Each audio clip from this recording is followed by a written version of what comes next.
Welcome to Culturally Uncultured. Culture Uncultured, baby. Let's get into it. All right. We've got, 6 months into the year. How the fuck has that happened? I know.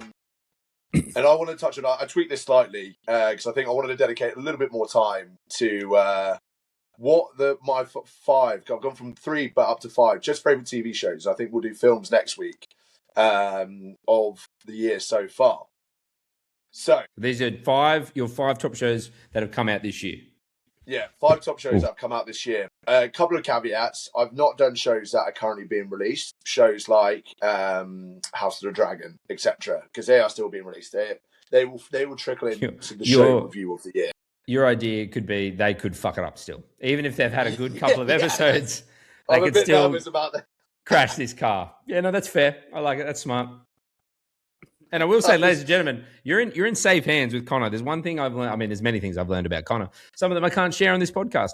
But the one thing I will share on this podcast that I do know about the great man is his ability to consume content. I don't think I've met anyone that can consume as much as the great man. He watches stuff nonstop. And this is the man, ladies and gentlemen, that you want leading you on your content journey. This is the tastemaker. You want him to go through and have a little nibble on everything and then go, hang on.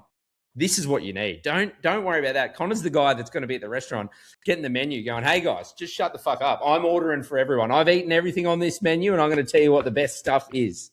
That's Conor. Dolan. Mate, Jimmy Basil Smith. That's why I do what I do. All-time announcement. Fucking hell. Michael Buffer over here. Jesus. Yeah, no. Ladies and gentlemen. No pressure now. Jesus Christ. I feel like I'm about to get knocked out in the first 7 seconds.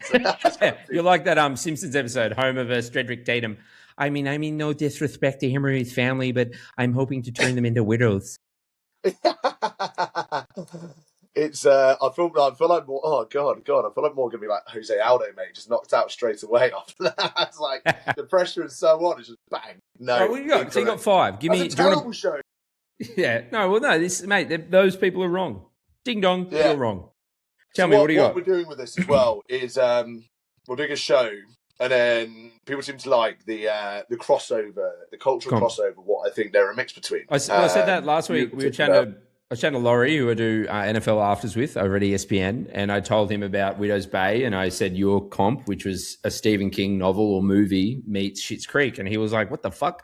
And then he went and watched it, and he just texted me, and he's like, "Mate, that was so spot on." I was like, "Mate, that's Conor Dolan, baby. Dolan don't miss." They call him Dolan don't miss. Don't miss. Also, I really enjoyed the pronunciation of Laurie. Laurie. Yeah. All my friends have fun names. Laurie Horish. Conor Dolan. And then there's James Smith. Yeah. Yeah. I mean, do you always call him like that? Oh, yeah, I think so. On the pod. We're excited to be back. Get some plans heading down to the game. Just do some sidebar collab, get him in. You're turning into Nigella Lawson, mate, with the old micro wave chat with that. Laurie. Put it in the micro wave. All right, let's get into this. So my favourite shows of the year so far. I know you're getting into, but my number one is, this was actually tougher competition, but Widow's Bay, like I said, Schitt's Creek, new Stephen King novel. It's been one of the best shows I've watched in years. It's one of the most original things I've watched in years. If you've not done it, get into it. A little bit scary. I don't like horror, but I think it's all just manageable. The comedy nullifies all the horror side of it. It's so good. It's so watchable. And it's so funny. But that is my number one show so far this year. James, where are we up to on it? So you're still on episode 3? Still on episode 3. Mum's been visiting and she loves Friends. So Friends is getting a good rerun in our house at the moment. So Ross and Rachel just broke up for me. That's what's happening in my household at the moment. Oh, guys, it still gets you every time. It's a great rewatch. I will say that it is. There's some stuff that's a little bit questionable, but obviously I couldn't care about that. I'm like, things are made in the time that they're made and with the people, whatever. I don't think we should undo the backwards things that have happened. We can learn from it. We can change and do it differently. But every time I rewatch Friends, how good for like how little money they apparently earn. Their apartment is. It's so Yeah, nice. for living in New York, especially the Monica, like the Joey and Chandler one, at least has a small roof. The Monica, also, like, what kind of fucking building they live in? Where like Joey's and Chandler's is this like 5-6 foot floor, 6 foot tall roof with two bedrooms and a tiny little shower and a tub, and then you go to Monica's, which has got 12-foot ceilings. It's across the way. Like, what kind of apartment complex is set up this way? It's just a terrible design flaw. I don't want to have a go at the architects of New York City or the engineers, but I'm like, this is just terribly. You could have put her apartment into 2 other apartments. She's got multiple layers. She's got an outdoor area. Joey and Chandler don't have an outdoor area. They live 5 meters away. What the hell? Who designed this place? What is happening? Our roommate, they must have at least like that must at least be like a fifth of the rent. Like it can't like that. That's like a family home that she lives in. Yeah, no, that didn't make sense. As the whole series, it's in the village. She lives there in the village in New York. That apartment is in the West Village. I got some friends that live in the village in New York, and they live in it's a studio. Like it's the bed is the lounge chair. They fold their lounge out and they sleep in that, and then they put it down when people come over. I went there and I went, "Where's your bedroom?" And they went, "Here." And I was like, "What?" I know, like mine's a different time, but I feel like that's still a big plot hole in the series. I also get it with Gossip Girl. Yeah, that and the fact that they're friends with Phoebe. Yeah. Funny, quirky, but eventually you'd just be like, "Fuck off." Respectfully, you're fucking weird. That's my friend's take. It's like all right, who's the all right best hanging friends? Joey. Yeah, Joey's best hang. Yeah, Joey's best hang. Joey's best hang. Yeah. I had this with Off Campus as well. I'm there like Garrett and Off Campus. Yeah. Terrible fucking hang. Terrible bloke. Like guy's a shit teammate. Gets his head rattled all the time. Only has 4 beers on a party and just goes to bed like a banging house party. You're there like, mate. He's like. I was watching this. I was like, God, this guy would be sucked to hang out with. All right, I'll get into the rest of mine. We've got Widow's Bay. Coming in at number 2, a very close number 2, A Night of the Seven Kingdoms. Yeah, I love that. I loved that. It was so good. It was so good. And again, like it was so good to what like the book or the Adventures of Duncan Egg they based it on. And it's like it was so nice with Game of Thrones, that kind of comedy aspect to it. You're like, whoa, what is this? So tight, so punchy. And then it just builds and builds and builds, and the moment at the end, still so emotional with the Targaryens coming in at the end, and then Game of Thrones music just kicks in, and you're there like, oh, Baelor Targaryen comes in, and you're there, oh my god, that moment. It still comes around in my reel still, and you're there just like, wow, this is. He takes his helmet off. That is an all-time TV moment. You're there like, fuck yeah, Game of Thrones is back, baby. But that was my comp for this is a mix of The Last of Us, with the whole big like Pedro Pascal looking after the girl, can't remember the actress's name. Yep. That sort of thing. We're going that kind of whole adventure meets kind of The Witcher. Okay, I haven't seen The Witcher. In terms of tone of comedy, of The Witcher has these really good, funny cussing moments. Henry Cavill has of just that. It's quite like kind of serious, and then you have these really funny moments throughout of like the kind of the lighter-hearted characters. That was the closest thing I could get to in my head. I like it. The Last of Us and that sort of adventure of 2 people meets the kind of tone and comedy that The Witcher can kind of sometimes bring in. So that's what I've gone for that one on my comp. Love to get people's thoughts on that, and if there's anything better that people have got. My third show of the year, Beef Season 2, was unbelievable. I couldn't get over how different it was not how different, but the different tone, the kind of approach it took to the season 1. But I loved it. For me, it was The White Lotus meets Parasite. That's good. Yeah, you're cooking. Yeah. That's what. Don't miss Dolan. That's what they call him. Don't miss Dolan, mate. And it was just like the awkwardness, the awkward comedy of Parasite really creeps in there with kind of it's same actually comedy, because like White Lotus and Parasite, I feel like those awkward, painful moments are still what make it funny. I know you get the other funny characters as well, but that's what I was thinking on that vibe. The Bear season 5, the most recent season of The Bear. Just finished it the other day. Man, it was good. It was slow at the start, but the last few episodes, it really got me going. Goosebumps, got emotional watching it. And the one that stood out for me on this is a combination of, I think, the chaos, like the overwhelmingness and the overstimulation and anxiety driven that has in Whiplash. So Whiplash meets Fast and Furious purely for one reason. What is Vin Diesel on Fast and Furious? What's he all about? Family. Yeah, there he is. There he is. Good And cop. it's all about family. It's all about family. I gotta protect my all family. that's all they focus on. Those last few acts are like family, man, family. It's all about family. Good comp. Yeah. Good so comp. I was like, it's just fucking Vin Diesel meets Whiplash. Yeah. But so good. And then number 5, I've gone for. I don't know how many other people watch this yet, but The Pit, the new medical drama. And I've watched season 2. I've watched season 1. I haven't watched season 2. Yeah, I watched season 1. Season 1's very good. I think it's up there. It's going to be up there. It's close to like Grey's Anatomy in terms of my favourite medical dramas. But basic, I've gone for like one comp is basic of ER, but I feel like it has kind of got that tone. Well, old mate from The Pit. What's the main actor's name? I can't actually remember the dude's name, but he's great. He's great. He's in ER as well. Oh yeah. Yeah. Him and George Clooney play their ER characters in Friends. Do they? Yeah. They play two doctors. They have like a show crossover, like a universe crossover.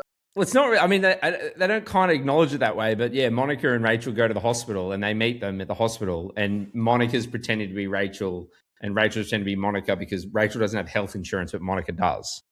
And so then they meet these two cute doctors, and it's those two.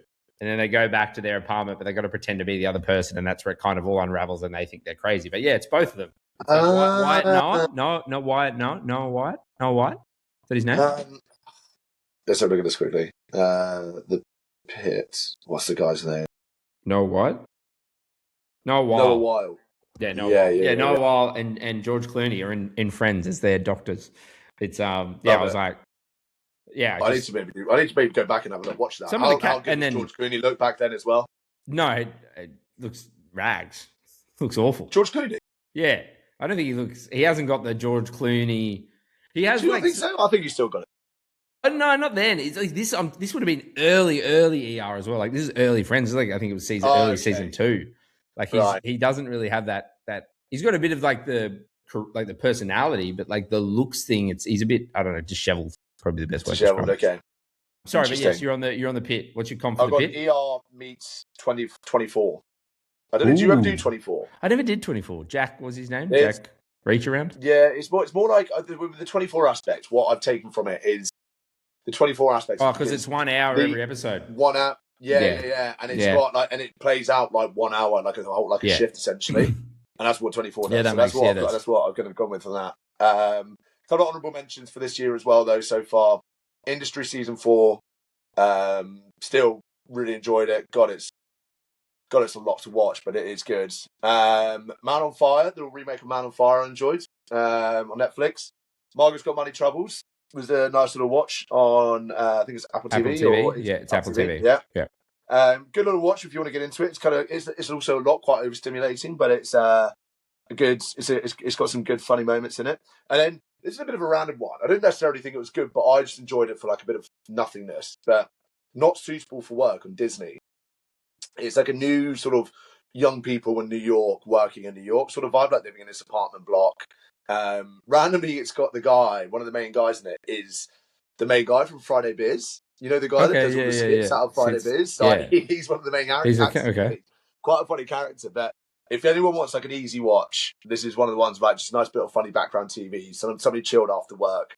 That's something I'd go for. Not Suitable for Work on Apple TV, but yeah, those are my favourite shows of the year so far. How am I doing on those? What have you done? What do you reckon? I love that. I was going to because I haven't done that many shows. I was going to point to next week because you said you're going to do your top 5 movies. So I watched on the weekend with Mum and my partner. I watched Sheep Detectives.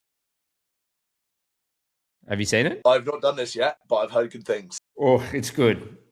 It is. You know what? That is one of the ones when I was there. Like, I basically had like a little bit of a panic of being like, "There's a lot of stuff that's come out this year that I've not actually done yet." So I'm basically giving myself next week to crank out some stuff that I've not done yet. Yeah. So it's emotional. It pulls at the heartstrings. It's funny. It's smart. Yeah. It's just apparently Hugh is great in it. Yeah, I'm a big sucker for a murder mystery. Like I love a whodunit. Like it's probably like my favorite Well, it's not. I wouldn't say it's a genre because you can do them obviously funny or scary or whatever. But like, I just love it. Yeah. Like, it's just A my category, favorite as as a a category. category. Like, I just love when they're done well and it's not obvious and you're trying to figure it out. And again, they're, as the title says, they're sheep detectives. I saw I was reading some of like the letterbox like reviews, and like one of them was like, you can't silence these lambs. And one of them was like, I love Hugh Jackman as Wolverine, but Wolverine was spelt with 2 O's. Wolverine. It's just great, man. It's really good. It's like it's smart. It's smart, funny. It pulls on the heartstrings. Do yourself a favor. And I still haven't seen it, but coming out this weekend, which I really want to try and find time to watch this weekend, is Project Hail Mary. It comes out on streaming. You still not done it yet? So no, it comes out on streaming this weekend. Mate. So I want to. Yeah, that's one I'm really looking forward to. Yeah, such a treat. Maybe I'll try and Sheep Detectives. Though that was one I remember seeing that being like. Like that was, I was kind of fancy like a light-hearted watch. I don't know why I didn't watch it at the end of that time, but I just googled it quickly. I was like, I've not really heard of this. Hugh Jackman though as well. Well, then you look at it, and it's 95% on Rotten Tomatoes. I was there like, what is this movie? Yeah, I saw it. I remember seeing it, and like no spoilers here, but Hugh Jackman dies, and that was in the track because he's the plot. Yeah, that's a plot. It's like the heading, basically. Heading, yeah. Sheep detectives. He's their shepherd. He dies. The sheep are detectives trying to solve his murder. That's the whole premise. But I thought it would be something like he just dies like in the first 5 minutes, and like he's just like cashing a check. It's like a little cameo. That's what I thought the movie would be. And then you look at like Sir Patrick. What's his name? Patrick Stewart. He's one of them. The guy who's Roy Kent. He's some of the sheep. The voice act. But I even thought like when you're voice acting, I'm like sometimes how does it play out? So does it just kind of jump back to him being alive, or is he like a ghost? Or no, like there's like flashback scenes, but like he's in he doesn't die straight away. Like it's a long sort of lead up. Like it alludes to the fact that he's going to die. But like it's a long lead up to him actually sort of dying. This really reminds me of the scene in The Other Guys of being like when Steve Coogan's like, so when I'm telling a story for dramatic effect, I like to sometimes start at the end and occasionally jump back to the present day and then back to the end and back to the beginning again and then back to the end and revisiting. Occasionally jump back with the characters. because different points of view. Nicholas Braun's in it from Succession. He's very funny as a police officer. Oh, what? Yeah, he's a police officer. Yep, Cousin Greg. Emma Thompson. Yeah, Brett Goldstein. Bryan Cranston's one of the sheep. The cast is stacked. Like, Reese Darby. Bella Ramsey's one of the sheep. The chick you couldn't remember from The Last of Us. Yeah, Last of Us, yeah. Yeah. Regina Hall. Chris O'Dowd. Chris O'Dowd's in there. He's really good as one of the sheep. But I thought Julie Louis-Dreyfus. Yeah. But I thought, because of that cast, I remember when the trailer came out. A Band of Brothers-esque cast. Yeah, I thought it would be shit because I thought, you're all doing voiceover work by yourselves in some studio around the world. So I'm like, this is what I assumed. I'm like, Hugh Jackman dies in the first 5 minutes. He's just getting a paycheck for nothing. I was like, it's probably a silly kids movie. They're all doing their little bits of voice acting. But no, I couldn't have been more wrong. And I couldn't have been more impressed. And my mum, she was crying. She was like, it's such a touching movie. And then proceeded to cook lamb shanks the next night. So it obviously didn't touch it that much. But for that night, we didn't eat lamb. We didn't eat lamb for 24 hours, which was good. But yes, all right, maybe, I reckon you do it. I like this more. Your comps are better. So comp them for next week. We'll get Connor's top 5 movies. I had a few more things to get through, but because I wanted to do some. I wanted to put some respect to some films. I hadn't actually done it, like Sheep Detectives, but I'll get into that. I even went to the cinema the other day, did Disclosure Day, which was great. It's it's good. Film.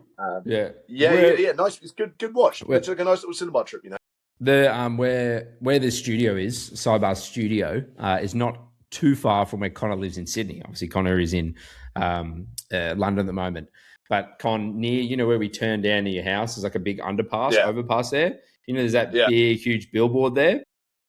Yes, yeah. It's as I drove in tonight, it's the Odyssey. It's this huge. It wraps all the way around. It looks so good. So very excited for that as well. We're T-minus how many days now? Yeah, it was as I drove past. It was 17th, 16th. I think it said on the of July. Yeah, 17th of July. Fuck. Yeah, not far. The other one, and I want to mention this as well because I want to get your thoughts on this. Because the other one I'm really excited about is Spider-Man's my favorite like comic. As a kid, I'd buy all the Spider-Man comics. Like used to read all the Spider-Man. I bought this like Spider-Man encyclopedia my parents got me. It gave me the history of all the Spider-Man and Stan Lee and coming up with everything. And I'm really excited for Spider-Man Brand New Day. But I don't know if you saw the new ad for it, the advert featuring Messi. Now, not the first time Messi's done an ad. If you haven't seen it, Messi did an ad for Bad Boys, Ride or Die. He rings the doorbell. We chuck it up in the socials, and then he sounds like a minion. He's like, "My boy, my boy." And then this time he's swinging with Spider-Man, going. Now, I'll put up a clip and ask you what's the better Messi performance. But I want to ask you, Conor, I'm really like, how does this happen? Does the movie, like, people go, we want Messi, like he's going to sell tickets? Or does Messi just really like Bad Boys and Spider-Man and he goes to his manager, hey, can you get me in? Because it's not in the movie, it's just the ads, but he's like, but he gets to act across from Tom Holland, like he's physically with them in the scenes. Why is Messi doing this is my question to you. I want to know, like, surely it's not Messi, a money thing. If he did these films, can we find Messi's letterboxd? I want to see what he's watched. There's no world in which they're giving him money for an ad that would make a significant difference to his bank account in the terms of money that he has earned in his career. That, just for football, and then you add endorsements and everything else. So it cannot be a financial thing. Messi's just like, I want to do this. Like it has to be like a mini I reckon passion he's project. got young kids. I reckon he's got young kids. His kids must just love Spider-Man, I think. Like that must be it. Because Spider-Man's too big a franchise anyway. They don't need Messi to promote the movie. Yeah. Like, but they don't need each other for it. He's getting carried by Tom Holland screaming, going, again, sounding like a little minion. It's not like, I just can't imagine Cristiano Ronaldo like getting carried by Spider-Man going, swing! Just tries to land and his knees go. There's very few footballers in the world who would do it, pull it off, want to do it, whatever. Like it's very minuscule. Like, and you've got the best footballer, not just in the world, but potentially of all time.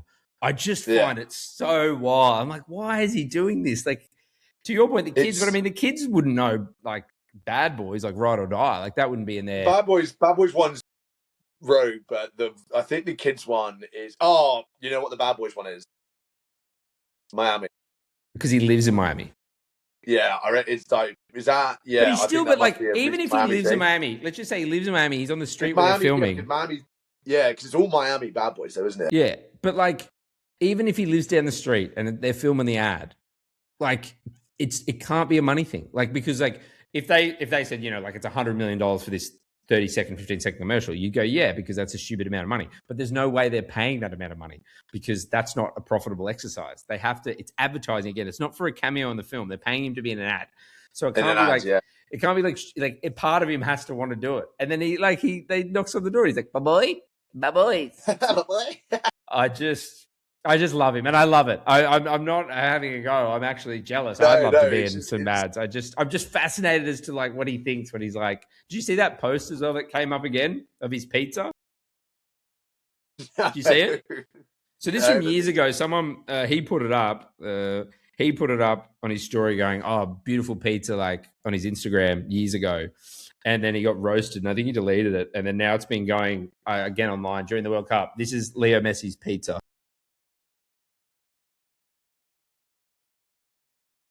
They're just slices of tomatoes. So someone, I have ADHD and I'm probably a little bit autistic as well. This brother's autistic. Like you can't tell me he's got the tiz, mate. I got the tiz. It's fine. I got medication in one of my bags around here, but that is just tomato on a pizza with 4 rings of onion and some olives on it, like full olives. Football so much. Everything is a replication of a football. They're just circles. Yeah. Everything on there must be a ball.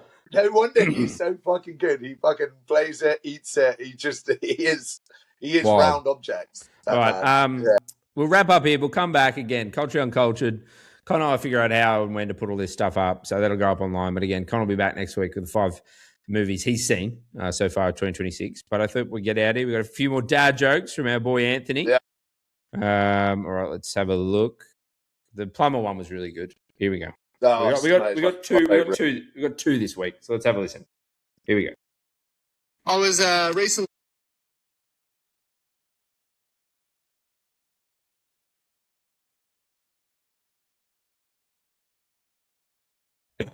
Been there. It's another Saturday night at Jim's house. All right, here we go.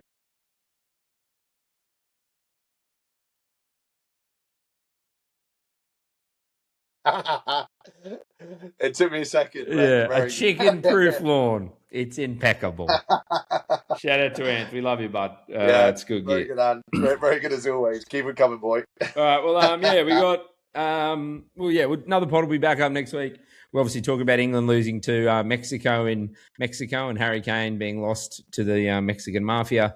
And Australia beating Egypt and poor old Mo Salah. A crisis kicking off with looking and search for Harry Kane continues. Yeah. And then hopefully Jimmy's done a bit more of his homework and continue watching Widow's Bay by that point. Well, I'm trying to think. Just get the shit out of your mum. Like, fuck it.